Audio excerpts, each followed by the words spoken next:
Thank you for joining us for this episode. Today, we're joined by Zac Denning, and we're going to be speaking about dry eye and nutrition on the OI.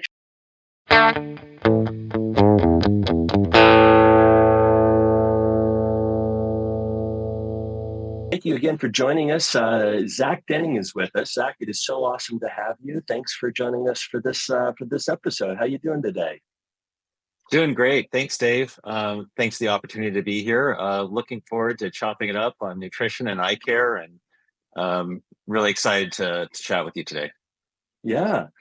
So Zac and I have known each other for a really long time, but we've only once or twice sat down and really dug into some of the science on things. So it's good to get to do this. As many of you know, the podcast started off of Brujic and I just wanting to dig in and learn more ourselves. And we thought, well, heck, we'll record it and along the way. So here we are. Zac, why don't you share with everybody that most people in the dry eye space know who you are, but some people who may be new to the dry eye space or new to the OI show may not know who you are. So can you give us just a little bit of a background of who you are, who you work for, and what you do?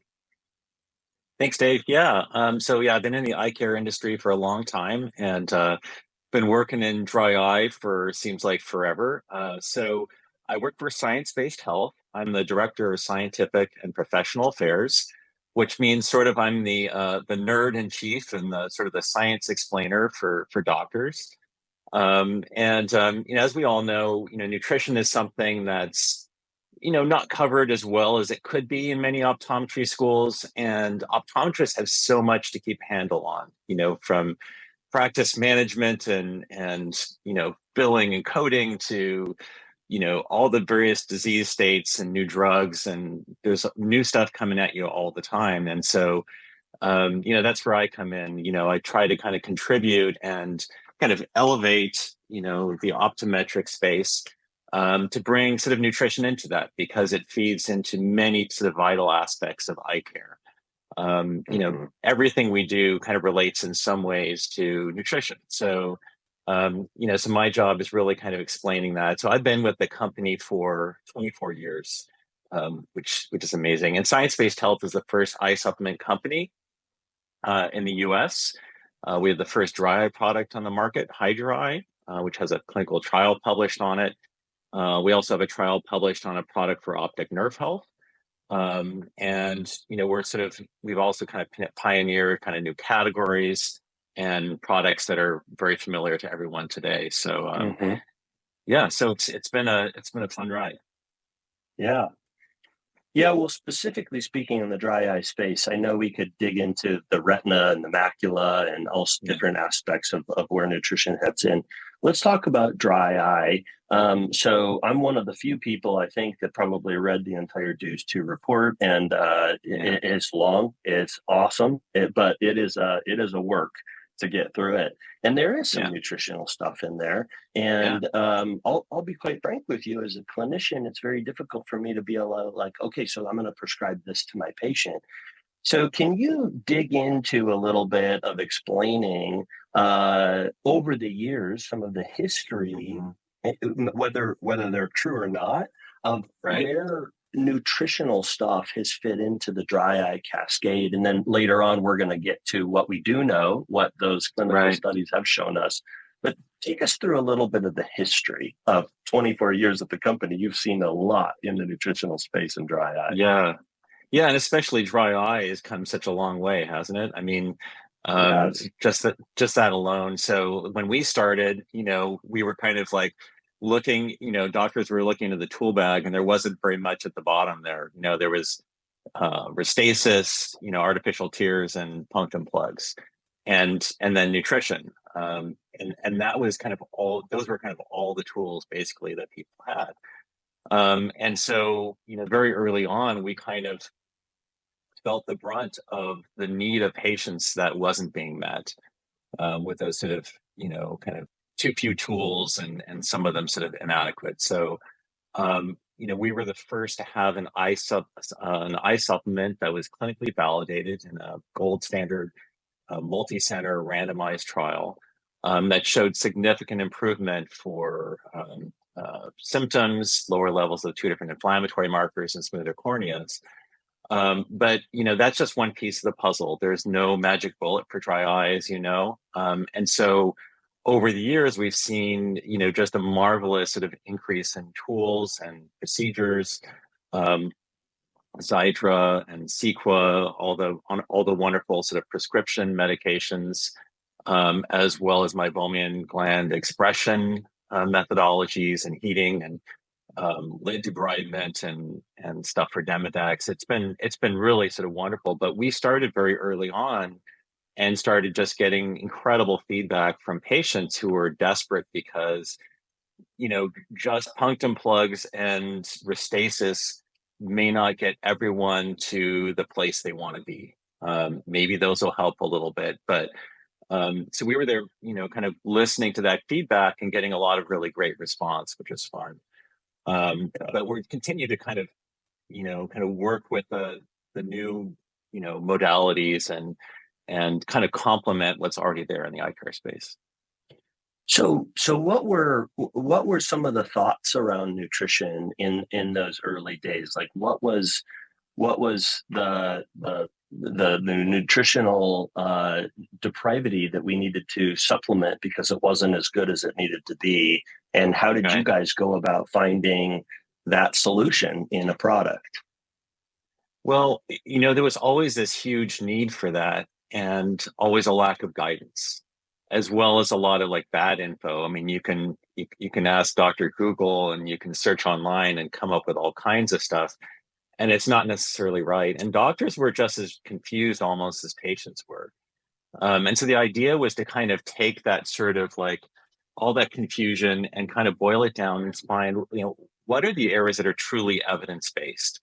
Let's take nutrition and let's bring it back into the realm of sort of evidence-based eye care and find things that actually do have research and validation behind them.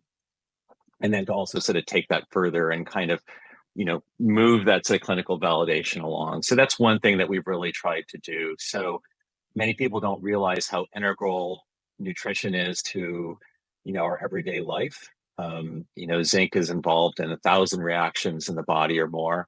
Every NSAID in existence, ibuprofen, acetaminophen, et cetera, all target omega fatty acid metabolism. And so, when we talk about inflammation and dry eye, all these things relate to nutrition in some way. So, um, looking at omega fatty acids in particular, we started focusing on one omega called gamma-linolenic acid, or GLA, that's now been found in 8 randomized trials to improve dry eye signs and symptoms, lower inflammation, and it's a precursor for prostaglandin that actually stimulates tear production, it seems. And so we've really kind of, in sort of a geeky way, we've been kind of looking for kind of new solutions, new pathways to really bring something new to the table with dry eye beyond just something like fish oil, that everyone uses and which is healthy, but maybe incomplete. Mm-hmm. So walk me through the scientific perspective, because right now, there's a lot of companies that are bringing in an omega-3, and we're just using this flat out term, omega-3, to target some things. But you guys were the first to bring this about. Yeah. Like, how did that happen? How did you decide, hey, this is a pathway we can target, we can do it nutritionally? Was somebody's, in a room somewhere and thought, well, maybe we use GLA, or how did GLA come about as the solution? Well, this started with this crazy U.S. Army study in 1970. They subjected, this is the kind of thing that would never pass an IRB. You could never do this today. Obviously, Vietnam era, they're wondering what happens to soldiers in the jungle with poor nutrition, but they took 5, quote, volunteers and deprived them of vitamin C to the point of scurvy. And they were prisoners, by the way. So I'm sure it was completely voluntary. And what they discovered was that all 5 of them developed what looked a lot like Sjogren's syndrome. So complete shutoff of tear production and a lot of other sort of issues that you'd kind of expect in Sjogren's. And so this got the research ball rolling, and it was discovered that vitamin C is a required cofactor for this particular prostaglandin, PTE1, And so it turns out that GLA, this omega fatty acid, which isn't found commonly in your diet, you can't get it from most omega sources like fish or flax, is the only sort of viable precursor for this prostaglandin. And so that's kind of where sort of the scientific thinking started. The research ball sort of started rolling with Sjogren's and then moved on to MGD, contact lens, post laser refractive surgery and that sort of thing. And so this is a really sort of different approach. In the meantime, kind of most of the world has still been kind of looking at fish oil. And so you mentioned the Dews report, the lifestyle report in there, and things get a little muddied because when you look at omega-3 fish oil research, you may not find as kind of clear benefits, things from like the dream study and so forth that were maybe a little mixed or muddy or hard to understand. And so GLA hasn't often sort of been addressed sort of on its own specifically, but that's kind of what we focused on because kind of that promising sort of mechanism and history of research. So where is it sourced from, GLA? Where do you get it? It comes from black currant seed oil. So if you've traveled in Europe, black currants are commonly found in supermarkets as flavorings for things. Cassis is the French word for it, like a descriptor for red wine, if you like red wine like I do.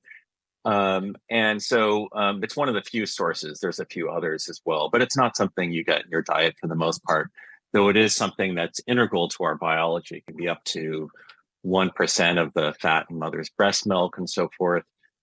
We can produce it by metabolism when we're young, but when you lose all your hair like I have and things aren't as perfect as they were when you were 16, you stop being able to kind of efficiently produce that in your body. Mm. Are there any other sources externally that you can get it from, or have you guys just found that to be the best source? So there's evening primrose oil and borage seed oil. Those are really the only sort of natural sources you could really get any substantial sourcing from it. And kind of the advantage of this omega fatty acid is it has a targeted effect on the tear film. And also it's more concentrated in terms of its anti-inflammatory effects. So that means for Hydra, the capsules are smaller. It's primarily plant sourced. So there's no fish smell, fish taste, that kind of thing. And it's much better tolerated. So all these things kind of translate to things that patients are going to appreciate and is going to make compliance much better. So that's kind of the thinking, behind it. So both kind of working kind of on the scientific level, but kind of bringing it back and saying, well, what can people take? What can they swallow and it isn't going to give them terrible fish burps and, all that kind of stuff. Yeah. Why, Zach, why is it that all of the other eye care companies are sourcing omegas in a different way? Why do you think it is that you guys are the only one doing the GLA method? Do you have any guesses? That's a good question. Well, Hydride does have a patent on it. But I think that also fish oil is just so much like the natural kind of buzz term that you kind of see everywhere, that's so what people assume will work, and not everyone does kind of the digging into the research like we do. But and there's new stuff coming onto the market. You may have heard there's a new product out. There's been a lot of sort of buzz around that. It's marketed by B&L, and so there's other approaches too outside of just fish oil. But I do have some questions about the study on that and so forth. But it's good to have the more modalities we have. These things are going to get sorted out in the marketplace. They're going to be sorted out in the clinic chair in the exam room. And we're going to see, what works and what, kind of fits best with dry eye. Yeah. So you've said that that there are several, studies that talk about GLA. So share with me, some of the findings, and as specific as you can get. I know I didn't ask you to prepare for this, but some of the findings, like, what could we expect from GLA, and is the first question. And then the Mm-hmm. second question is, how do you differentiate it to a patient? So, like, let's say I'm talking with a patient, and I'm saying, hey, I know you've been using fish oil, but I want you to switch over to this other one. What do you say? Like, how do you describe the difference to them? Again, in a busy optometric practice where you're, prescribing all these other dry eye treatments and medications, and how do you move somebody over? So there's a two Mm-hmm. questions. They're not particularly related. So share with me the study, and then share with me how we talk to patients about it. Yeah, well, I think you really have to differentiate those two things because you're not going to sit someone down in the chair and like, No. bore them with, study details, and you really shouldn't if you're, kind of being effective in your, kind of your chair side manner and so forth. But so there have been a number of studies that have found lower levels of inflammatory markers, increased tear meniscus height, things like that. Um, the Hydride clinical trial found improved corneal smoothness, really Mm-hmm. important if you're co-managing for, cataract or refractive surgery.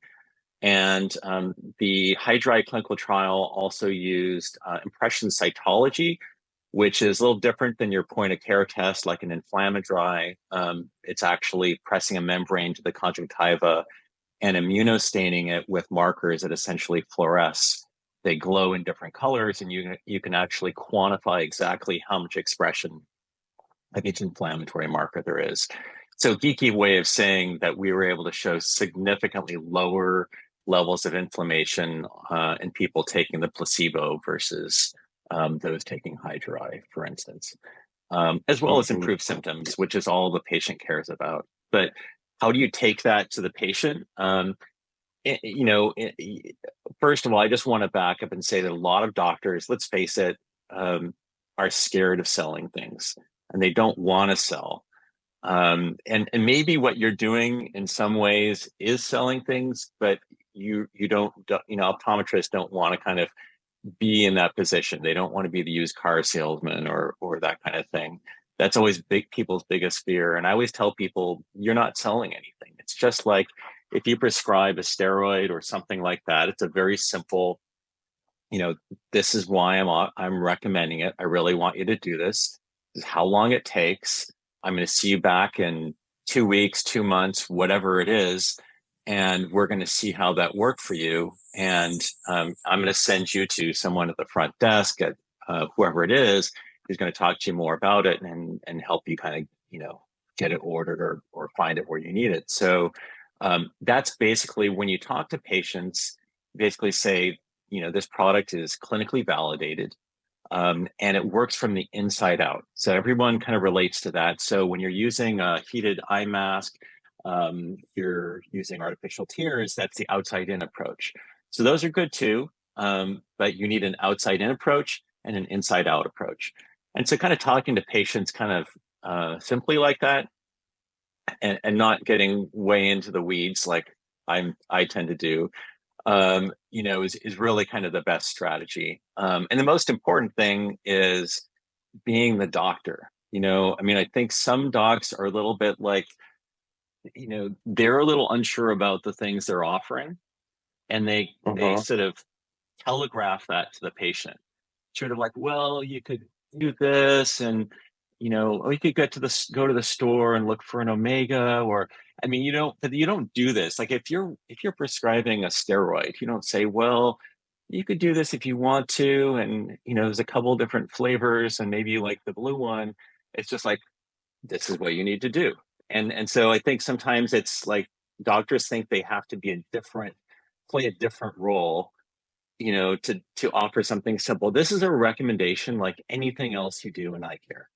And so you just have to kind of say, this is what I want you to do. You have to step up to the plate, and you don't have to be, used car salesman or, do anything flashy.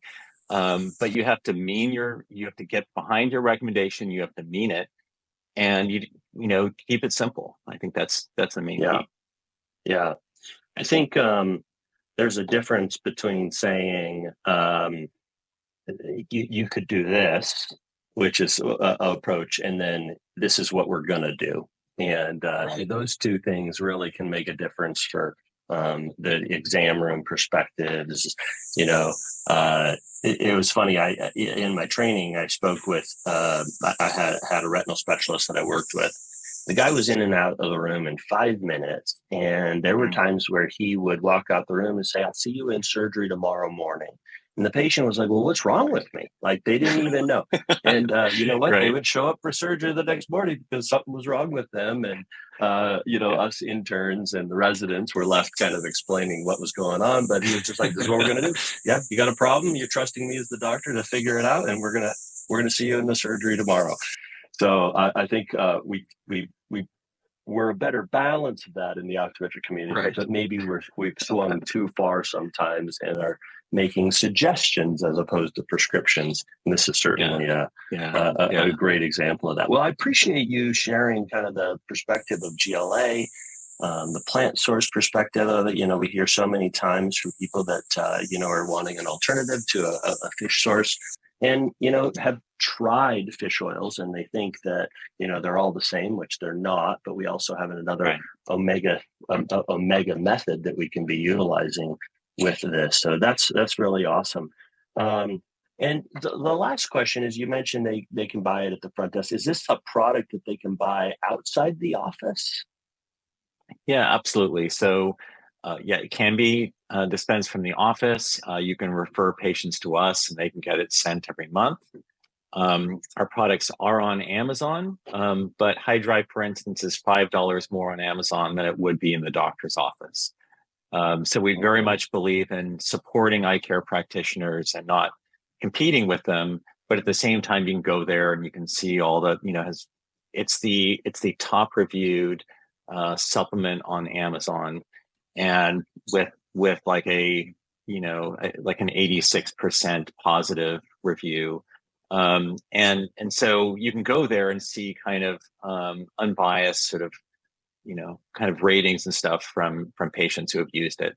That said, I think that if a practice can offer something right there, if you put it in their hands or someone at the front desk does, their chance of following through on that are probably, I'm guessing, just 3 or 4 times higher than if you give them a tear-off sheet, whatever the method is, and they have to follow through with it later. There's a huge drop-off there. So offer directly what you can, if your practice allows it. Yeah, I think that's a great recommendation. Well, this is awesome. I appreciate you bringing some perspective, a new perspective to some of us that may not have known the difference between things. And certainly maybe some people haven't heard of GLA, although you've been around for so long. I know that it's a confusing space. So I appreciate you bringing some clarity to that and helping us with our dry eye patients. Appreciate it. Thanks so much, Dave. It's been fun talking to you. Yeah. And thank you for joining us for this episode. Make sure to like and subscribe, and we'll see you next time on The OI Show.